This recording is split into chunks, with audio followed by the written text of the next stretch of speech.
पुणे विद्येचं माहेरघर, सावित्रीबाई फुलेंचं शहर. मात्र आता याच पुण्याची ओळख बदलून गुन्हेगारीचं पुणे, सोबतच करणी भानामती करणाऱ्या देवऋषांचं पुणे अशी होत चाललीये का, हा प्रश्न आता सगळ्यांना पडू लागलाय.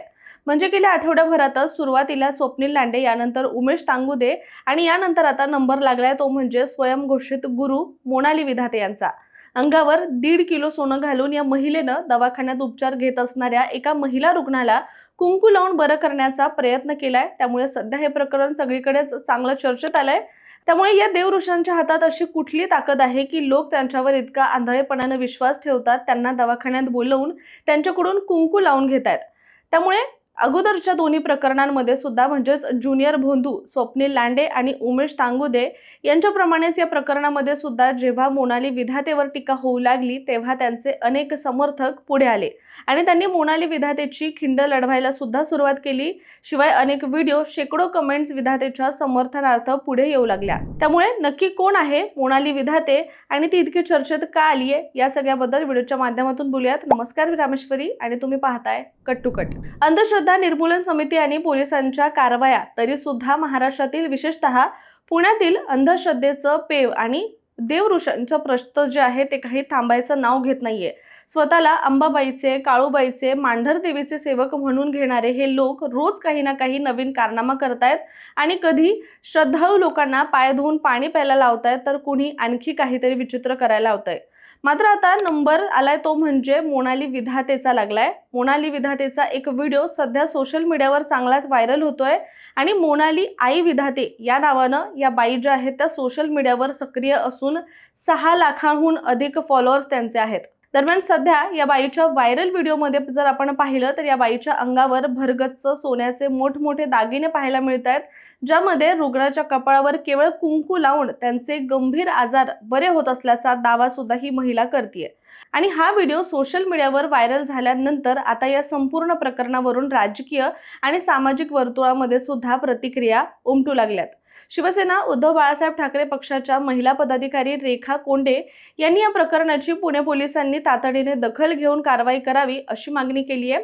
शिवाय या सगळ्या प्रकरणाबद्दल त्यांनी म्हटले की काही दिवसांपूर्वीच समोर आलेल्या भोंदू अशोक खरात प्रकरणानंतरही महाराष्ट्रातील जनतेनं काहीच धडा घेतलेला दिसत नाहीये आणि हे दुर्दैवी आहे.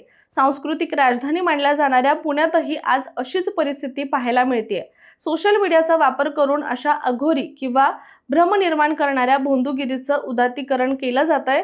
सोबतच पुणे पोलिसांनी या संपूर्ण प्रकरणाकडे दुर्लक्ष न करता स्वतःहून चौकशी करावी आणि केवळ त्या महिलेचीच नव्हे तर तिच्या दरबारात येणाऱ्या लोकांची सुद्धा चौकशी करून अशा भोंदूगिरीला खतपाणी घालणाऱ्यांवर कायद्याचा बडगा उगारला पाहिजे, असं देखील रेखा कोंडे यांनी म्हटलेलं आहे.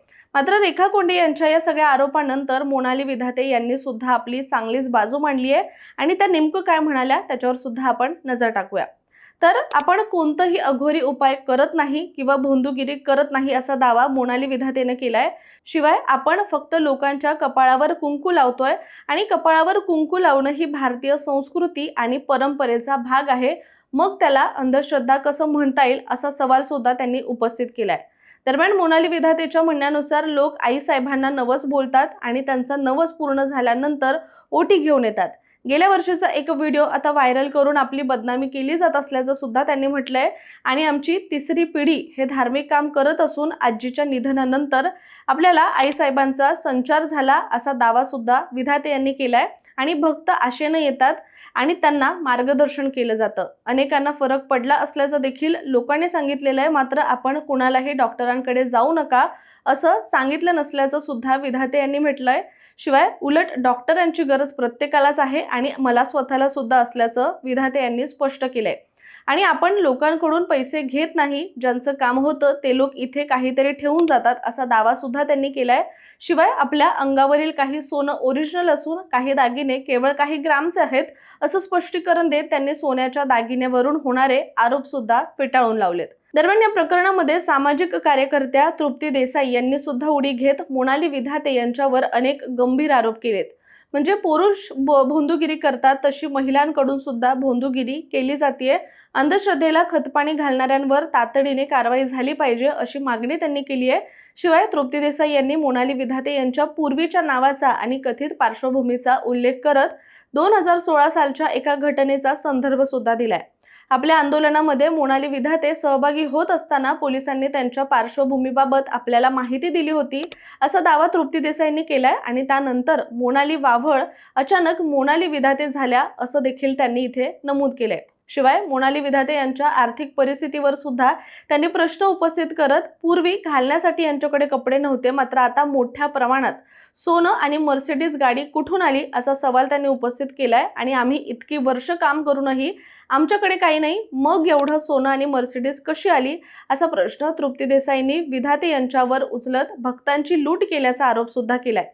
दरम्यान मोनाली विधाते दातांत खोटं बोलत असून सोशल मीडियावरील रील्समध्ये सोनं घालून स्वतःचं उदात्तीकरण करणारे हे लोक फ्रॉड असल्याचा आरोप सुद्धा तृप्ती देसाई यांनी केलेला आहे आणि पुणे पोलीस आयुक्तांनी या संपूर्ण प्रकरणाची तातडीने दखल घेऊन कारवाई करावी अशी मागणी सुद्धा त्यांनी केली आहे। दरम्यान मोनाली विधातेवर या प्रकरणामध्ये टीका होऊ लागल्यानंतर तिचा भाऊ आणि तिचे अनेक भक्त सुद्धा पुढे येऊ लागले। मोनाली विधाते कशा चांगल्या आहेत आणि त्या गुरु आहेत हे समजावून सांगणारे व्हिडिओ त्यांनी इंस्टाग्रामवर टाकायला सुद्धा सुरुवात केली। त्यावर एक गोष्ट नक्की स्पष्ट होते, ती म्हणजे या लोकांवर मोनाली विधाते यांचा असणारा प्रभाव आणि हे सगळं नाकारता येत नाहीये। मात्र याच निमित्ताने एक मोठा प्रश्न सुद्धा इथे उपस्थित होतोय, तो म्हणजे 21व्या शतकामध्ये पुण्यासारख्या विद्येच्या माहेरघरामध्ये नेमकं चाललंय तरी काय? कारण अंधश्रद्धेचा इतका खुलेआम बाजार कसा चालू आहे? कुणाच्याही अंगात देव येतोय, लोक अंगात वारा आणून त्याचे व्हिडिओ बनवून इंस्टाग्रामवर पोस्ट करतायत, भानामती चेडूक अशा गोष्टींवर लाईव्ह येऊन गप्पा मारल्या जात आहेत। विशेष म्हणजे गंभीर आजाराने त्रस्त असलेल्या रुग्णाला बरं करण्यासाठी त्याच्या कपाळावर कुंकू लावलं जात आहे। म्हणजे इथे डॉक्टरांचं किंवा वैद्यकीय क्षेत्र जे तिथे काहीच कामं येत नाही असं एकूण इथे दाखवण्याचा प्रयत्न केला जातोय आणि कहर म्हणजे हे सगळं त्या महाराष्ट्रात घडतंय जिथे जादू टोना प्रतिबंधक कायदा अस्तित्वात आहे। त्यामुळे पुणे पोलिसांचं नेमकं चाललंय तरी काय असा देखील सवाल इथे या निमित्ताने उपस्थित केला जातोय। मात्र ही गोष्ट केवळ मोनाली विधाते यांच्यापुरती मर्यादित नाहीये। जर विषय या देवऋषींचा आणि स्वयंघोषित गुरूंचा असेल तर पुण्यातलं आणखी एक चर्चेतलं नाव म्हणजे अमलेश भाऊ जावळकर। हे देखील स्वतःला देवीचे सेवक म्हणून घेतात आणि अंगावर किलो 2 किलोचे सोनं घालतात। तुर्तास आपण इथेच थांबूया। मात्र मोनाली विधाते असो किंवा उमेश तांगुदे असो, स्वप्नील लांडे असो, अशा कथित भोंदू लोकांबद्दल तुमचं मत काय आहे? या स्वयंघोषित गुरूंचा उधळलेला वारू रोखायला महाराष्ट्रात कुणीच नाही का? किंवा महाराष्ट्राचा जादूटोणा प्रतिबंधक कायदा अशा लोकांच्या मुसक्या आवळण्यासाठी कमी पडतेय का? या सगळ्याबद्दलची तुमची मतं कमेंट्समध्ये आवर्जून सांगा आणि अशाच व्हिडिओसाठी कट टू कटला फॉलो करायला सुद्धा विसरू नका।